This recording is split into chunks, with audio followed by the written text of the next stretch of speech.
Premier arrêt pour le camion de la société, cette clinique vétérinaire spécialisée. Les agents collecteurs passent discrètement à l'arrière du bâtiment pour charger les animaux décédés ces derniers jours. 8 ce matin pour cet établissement.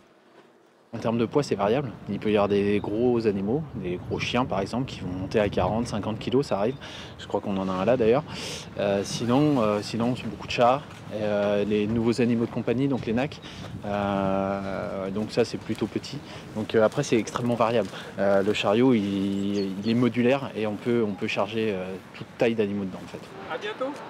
Au revoir. En une matinée, ils vont récupérer entre 30 et 40 animaux chez différents vétérinaires du Maine-et-Loire pour être ensuite incinérés.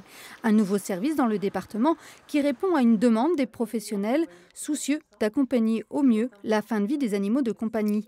Car si l'objectif ici est bien de soigner, la mort fait partie du quotidien.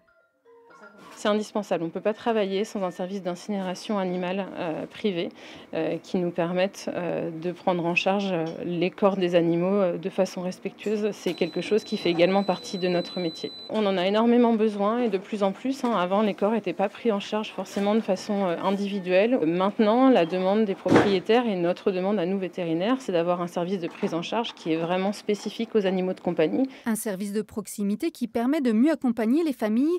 La mort d'un chien ou d'un chat est souvent vécue aujourd'hui comme un vrai drame. Et il faut savoir faire face à la peine des propriétaires. Il y a certaines personnes qui veulent éventuellement récupérer un petit peu de poil de l'animal. Donc nous, on le fait. Il y en a qui veulent prendre une dernière photo. Il y en a qui veulent passer un dernier moment pendant une demi-heure, 5 minutes. Enfin, on s'adapte en fonction de la personne. Pour ceux qui souhaitaient suivre la crémation, il fallait avant se rendre en Vendée. Depuis novembre, ce crématorium les accueille à Brissac-Quincé. Un projet qui a mis 5 ans à aboutir, mais aujourd'hui, 6 salariés font tourner le four 5 jours sur 7. On a un four, c'est un four 100 kg/h, donc qui nous permet d'accueillir un animal jusqu'à 100 kg. C'est notre maximum. Sachant qu'une fois que cet animal est mis dans le four, on a tout un système de filtration. L'objectif, c'est que les rejets de fumée soient minimes. Ça rejette moins qu'un véhicule diesel. Il n'y a quasiment aucun rejet. 80 € la crémation collective, 150 pour un traitement individuel avec récupération des cendres. L'entreprise travaille aujourd'hui avec 35 cabinets vétérinaires. Ils composent 95% de la clientèle, mais les particuliers peuvent aussi être pris en charge.